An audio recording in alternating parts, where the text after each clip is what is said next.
قدیم شہر دانشپور کی وسیع و عریض دربار میں آج غیر معمولی چہل پہل تھی۔ شہر کا عادل اور نیک دل بادشاہ شاہ جمشید اپنے تخت پر جلوہ افروز تھا۔ بادشاہ کی دانائی اور حکمت کے قصے دور دور تک مشہور تھے، مگر آج دربار میں ایک ایسا سوال پیش ہوا تھا جس نے تمام وزراء، مشیروں اور علماء کو شش و پنج میں ڈال دیا تھا۔ بادشاہ نے اپنے سامنے کھڑے دربار کے سب سے بزرگ اور تجربہ کار وزیر دانشمند خان سے پوچھا، وزیر اعظم، آپ کی عمر بھر کی عقل اور مشاہدے کا نچوڑ کیا کہتا ہے؟ انسان کی زندگی میں عقل زیادہ اہمیت رکھتی ہے یا قسمت؟ وزیر دانشمند خان نے احترام سے سر جھکایا اور عرض کیا، جہاں پناہ، یہ سوال تو اس پہیلی کی مانند ہے جس کا جواب ہر انسان اپنے تجربے کی روشنی میں دیتا ہے۔ میرے خیال میں عقل بنیاد ہے۔ انسان عقل سے تدبیر کرتا ہے، علم حاصل کرتا ہے اور مشکلوں کا سامنا کرتا ہے، جبکہ قسمت صرف ایک ہوا کا جھونکا ہے جو کبھی حق میں چلتا ہے اور کبھی نہیں۔ اسی وقت دربار میں بیٹھا ایک نوجوان درباری جس کا نام کامیاب تھا کھڑا ہوا اور بولا، عالیجا، میں وزیر صاحب کی بات سے اتفاق نہیں کرتا۔ میں دیکھتا ہوں کہ دنیا میں کئی بے وقوف لوگ ہیں جو قسمت کے بل بوتے پر بڑی بڑی دولتیں اور مقام حاصل کر لیتے ہیں، جبکہ کتنے ہی عقل مند اور عالم لوگ تنگی اور غربت کی زندگی گزارتے ہیں۔ اس لیے میرا ایمان ہے کہ ہر چیز پر قسمت ہی غالب ہے۔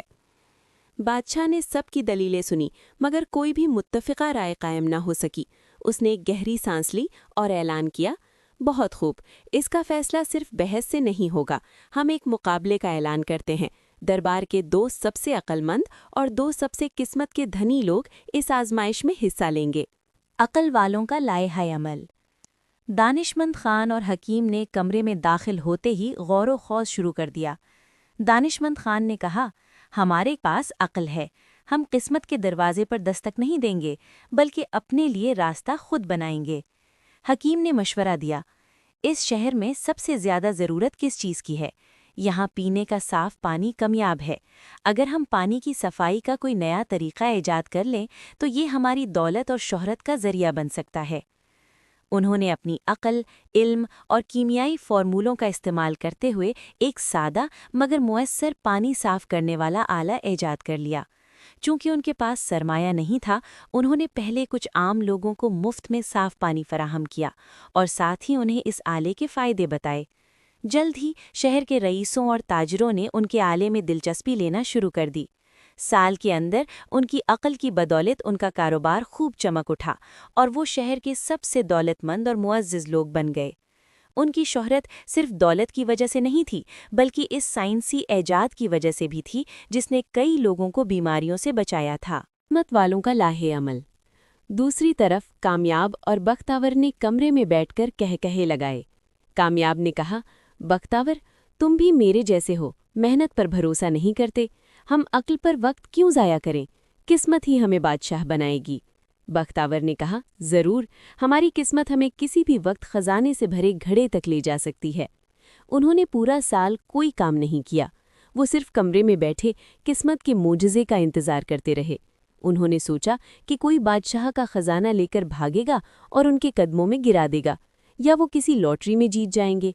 وہ نہ تو باہر کی دنیا سے واقف ہوئے اور نہ ہی انہوں نے کوئی تدبیر کی، صرف قسمت کے اندھے اشارے کا انتظار کرتے رہے۔ جب سال مکمل ہونے کو آیا تو ان کے پاس نہ کوئی دولت تھی، نہ کوئی ہنر اور نہ ہی کوئی عزت۔ وہ دونوں اسی کمرے میں خالی ہاتھ اور بھوکے بیٹھے رہ گئے۔ ایک سال مکمل ہونے پر بادشاہ جمشید نے دربار منعقد کیا اور دونوں فریقوں کو پیش ہونے کا حکم دیا۔ سب سے پہلے عقل کا فریق داخل ہوا۔ دانشمند خان اور حکیم شاہی لباس میں ملبوس تھے۔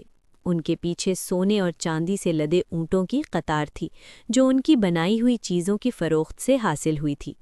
انہوں نے بادشاہ کے قدموں میں ایک قیمتی نذرانہ پیش کیا اور ساتھ ہی وہ پانی صاف کرنے والا آلہ بھی دکھایا جس نے شہر کے صحت کے مسائل کو حل کر دیا تھا۔ دربار میں موجود ہر شخص نے عقل اور محنت کے اس کمال پر تالیاں بجائیں۔ پھر قسمت کا فریق لایا گیا۔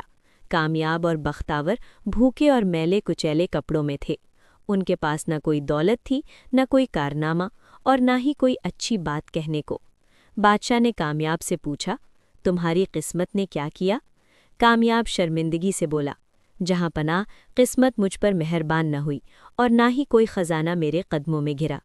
بختاور نے مایوسی میں کہا، میں نے تو قسمت پر اندھا بھروسہ کیا مگر اس نے میرا ساتھ چھوڑ دیا۔